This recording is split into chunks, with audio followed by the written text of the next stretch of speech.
Doctor हाफिज साहब, महंगाई का एक तूफान है, कैसे कॉप अप कर लेगा एक आम आदमी? हमारे यहाँ कम से कम उजरत भी उसकी 35-37 हज़ार 37 हज़ार, वो भी उसको नहीं मिल पाती कई जगह पर, तो मानते नहीं है लोग इसको भी। बादल मजबूरी है लोगों की। एक फर्ज करे कोई लाख रुपया भी कमा रहा है ना, तो घर में रेंट हो, बिजली का बिल हो, बच्चों की स्कूल की फीसेज हो, इसी में खत्म हो जाता है, ग्रॉसरी भी नहीं कर पाता वो। तो ये सब चीजों को देखना होगा, लेकिन अगर ये ज्यादा टाइम रहता है तो बड़ा मुश्किल हालात बन रहे हैं।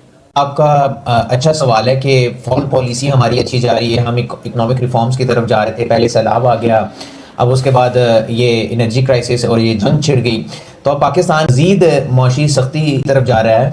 तो मैं इसे बहुत सादा अंदाज में यूँ देखता हूँ कि इस वक्त पाकिस्तान अपनी मीशत को संभालने की तो कोशिश कर रहा है, लेकिन उसके लिए जो फैसले किए जा रहे हैं वो आम आदमी के लिए ज़िंदगी को महंगा बना रहे हैं। अब ये सिर्फ IMF का दबाव नहीं है, बल्कि हमारी अपनी सूरत हाल भी है। हमारे पास अगर आप देखें तो फिस्कल स्पेस कम है, जबकि अखराजात ज़्यादा हैं, और जो रेवेन्यू के टारगेट्स हैं वो भी उसके मुताबिक नहीं आ रहे। तो अब जब हुकूमत के पास पैसे कम हों और अखराजात पूरे करने हों, तो फिर तीन ही रास्ते बचते हैं।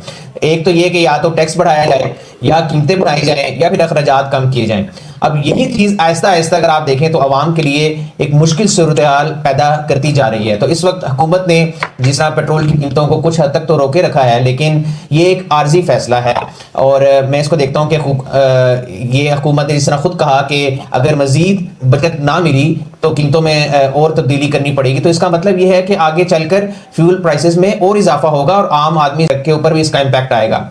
अब दूसरी तरफ जो मसला ये भी है, हमारे जो टैक्स कलेक्शन के नताइज हैं वो अच्छे नहीं हैं। FBR अगर आप देखें अपने हदफ से पीछे है, जिसका मतलब ये है कि हुकूमत के पास पैसे जमा करने का दबाव है, इसलिए हम सुन रहे हैं कि किना तौर पर मिनी बजट की भी बात हो रही है। अब अगर हम इस पूरी तस्वीर को देखें तो इससे एक ये बात वाज़े सामने आती है कि हुकूमत अब सबको रिलीफ देने की बजाय सिर्फ ज़रूरतमंद तबके को मदद देने की तरफ जा रही है, जो एक अच्छा इकदाम है, जैसे बिस्क के ज़रिए।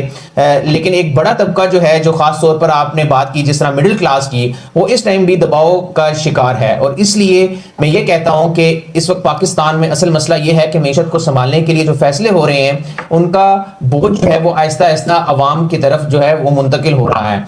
तो सबसे पहले हमें अपनी तरजीहात वाज़े करनी होगी, हमें तवानाई और खुराक दोनों को एक साथ देखना होगा, क्योंकि ये दोनों एक दूसरे से जुड़े हैं। इसके लिए ज़रूरी है कि हम अपनी तवानाई के निज़ाम को मजबूत करें, साथ ही साथ जो दरामदी ईंधन पर इन्हिसार जो है वो हमें कम करना होगा, और आहिस्ता आहिस्ता सस्ती और मकामी ज़राए की तरफ जाएं, सोलर पैनल की तरफ जाएं, ताकि बार बार आने वाले ये जो बैरूनी वो तो पूरी पॉलिसी इन्होंने बिल्कुल चेंज करके रख दी है। हम इस तरफ चले जाते तो शायद इंडस्ट्री और घरों को फायदा होता, आम आदमी के बिल